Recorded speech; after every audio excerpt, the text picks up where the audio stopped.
Everyone, welcome back to my channel. I hope आप सब अच्छे होंगे। तो फ्रेंड्स, अभी मैंने एडवोकेट जी के वीडियो का टाइटल देखा तो उससे लग रहा था कि वो किसी बिजनेस के बारे में बताना चाहते हैं। आज की जो जनरेशन है उनको सिखाना चाहते हैं कि एडवोकेट किस तरीके से बना जाए और किस तरीके से अपनी मंजिल को पाया जाए।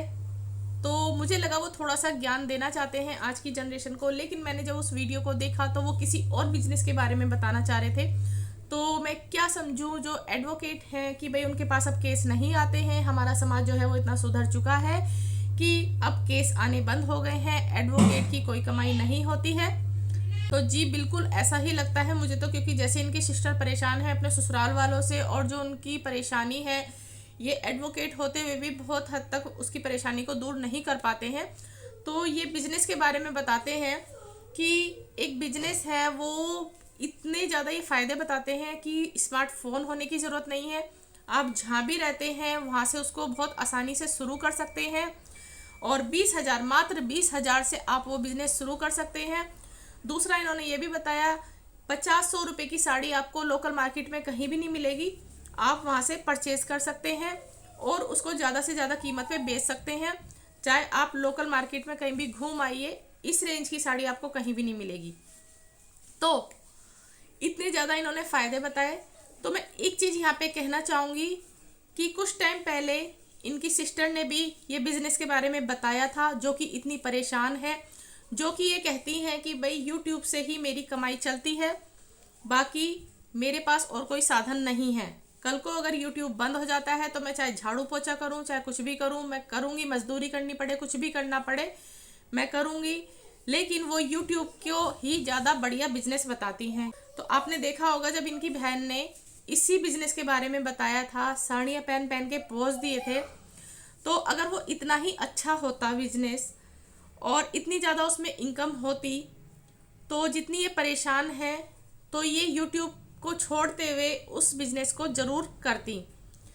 तो ये औरों को तो सलाह देते हैं लेकिन खुद उस बिजनेस को क्यों नहीं करते हैं। मेरे पास कल एक कमेंट आया था कि जितनी ये प्रमोशन वीडियो करते हैं उसके बारे में लोगों को जानकारी जरूर दे कि ये हमारी प्रमोशन वीडियो है, लेकिन ये लोग ऐसा नहीं करते हैं।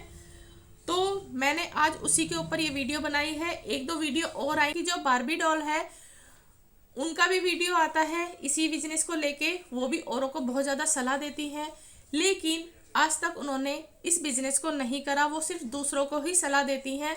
और तो और जब उनको खुद खरीदना होता है, जैसे इन्होंने बताया कि लोकल मार्केट में आपको 50 रुपये की साड़ी नहीं मिलेगी, लेकिन यहाँ से मिल जाएगी। लेकिन जब उनको खुद परचेज करनी होती है तो वो लोकल मार्केट में ही घूमती हैं, यहाँ से परचेज नहीं करती हैं।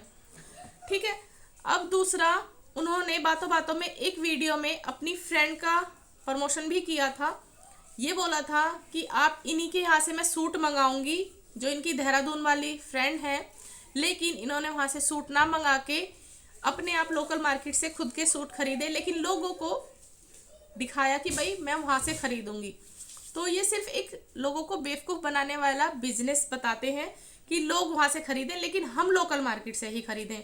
तो इन्होंने जितने फ़ायदे बताए हैं तो आज मैंने इनके भाई की मेहनत भी देखी, जो खेतों में काम कर रहे थे। इन्होंने, इनकी जो बहन है, उन्होंने अपनी वीडियो में दिखाया कि एक किसान कितनी मेहनत करता है, चाहे वो गर्मी हो, सर्दी हो, बरसात हो, कुछ भी, कोई भी मौसम हो।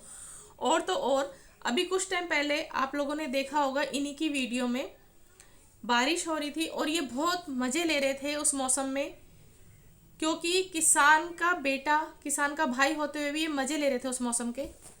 क्योंकि ये एक यूट्यूबर है, एक एडवोकेट है, एक यूट्यूबर के हस्बैंड हैं। लेकिन जो किसान खेत में मेहनत कर रहा है, जिसने इतनी मेहनत से फसल बोई है, वो बारिश से नुकसान भी हो रही थी, लेकिन इनको उस चीज़ की कोई परवाह नहीं थी। इनको मौसम के मज़े लेने थे। इस चीज़ पे एक कमेंट भी आया था जिसको इन्होंने तुरंत की तुरंत डिलीट कर दिया था कि लोगों की फसल बर्बाद हो रही है और आप इस मौसम का मज़ा ले रहे हैं। तो मैं यहाँ पे यही कहूँगी कि जो भाई इतनी मेहनत कर रहा है तो आप उसको ये बिज़नेस करवा सकते हैं। गांव में तो बहुत अच्छे से चलेगा, क्योंकि और किसी ने अभी एक बिज़नेस नहीं करा होगा और कम पैसों में और ज़्यादा से ज़्यादा बिक्री होगी, जैसा आपने बताया कि कितना ज़्यादा इसका फ़ायदा है।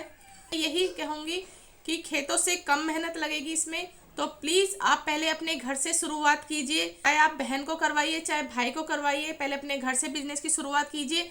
अगर आप लोगों को फ़ायदा नज़र आता है तब आप पब्लिक को बताइए कि भाई इसमें इतना फ़ायदा है, देखिए हमने खेतों का काम बंद करके और हमने ये बिज़नेस शुरू किया है, इसमें हमें ज़्यादा प्रॉफिट हुआ है, ज़्यादा से ज़्यादा आप इसमें पैसे कमा सकते हैं, तो आप इस बिज़नेस को कीजिए। ना कि सिर्फ एक प्रमोशन वीडियो की वजह से आप लोगों को ये चीज़ बोलें कि भाई हाँ इसमें बहुत ज़्यादा पैसा है। अगर ऐसा होता तो आप लोग क्यों नहीं करते? अलग अलग आप लोग वीडियोस बनाते हो लेकिन खुद कोई सा भी इस बिज़नेस को करने के लिए रेडी नहीं है।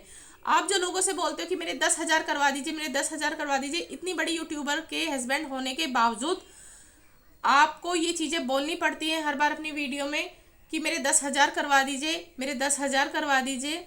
तो सोचिए हम जैसे लोगों का क्या होगा जो मेहनत करते हैं। हम भी अच्छे खासे व्लॉग्स बनाते थे लेकिन लोग देखने को रेडी नहीं हैं।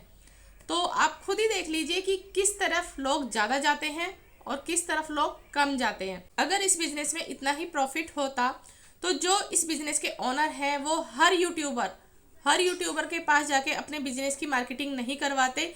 जैसे ये लोग थोड़ा सा बोलते हैं फिर वो लोगों की वीडियो डाल देते हैं, वो खुद से अपनी वीडियोस को ही आगे पहुंचाते।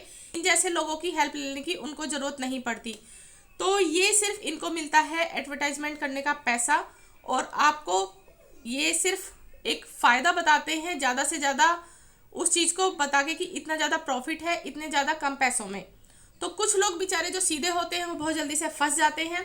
और अब लास्ट में मैं यही कहूँगी, अगर सच में इस बिज़नेस में इतना ज़्यादा प्रॉफिट है जो आज आप लोगों को बता रहे हैं, आपके घर के बहुत सारे लोग इस चीज़ को बिज़नेस को बता चुके हैं, तो आपके घर में बहुत ही जल्द फंक्शन होने वाला है और बहुत ज़्यादा ज़रूरत पड़ेगी आपको कपड़े की लेन देन के लिए।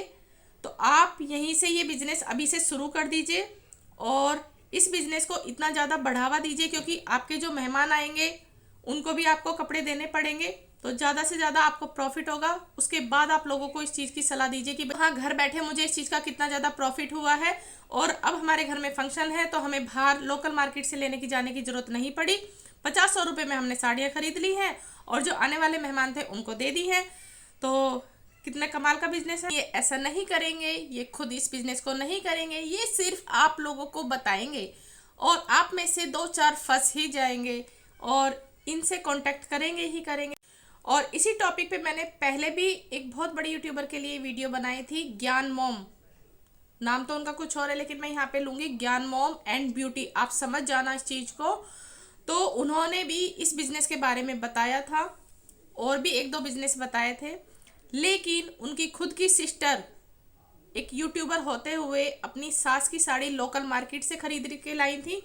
इनकी बड़ी बहन खुद लोकल मार्केट से 2-3 साड़ी अपने लिए खरीद के लाई थी और ये मैडम भी खुद अपनी जो साड़ियां हैं वो लोकल मार्केट से ही खरीदती हैं। अगर सच में ये बिज़नेस इतने अच्छे हों तो इनकी जो बहनें हैं या ये खुद हैं, खुद इस बिज़नेस को क्यों नहीं करती हैं? या फिर इनको जो ये प्रमोशन के लिए मिलती हैं इतनी ही अच्छी क्वालिटी होती है, इतने ही अच्छे ब्रांड के कपड़े होते हैं, तो ये आपस में क्यों नहीं देती हैं, लोकल मार्केट से ही खरीद के क्यों देती हैं? तो चलिए फ्रेंड्स, ये थे मेरे छोटे से पॉइंट इनके न्यू बिजनेस के लिए। आई होप आप लोगों को मेरे पॉइंट सही लगे होंगे तो प्लीज़ वीडियो को लाइक एंड सब्सक्राइब ज़रूर कर दीजिएगा और आगे शेयर भी कर दीजिएगा। मिलती हूँ मैं नेक्स्ट वीडियो में, अपना ध्यान रखिएगा, सुरक्षित रहिएगा।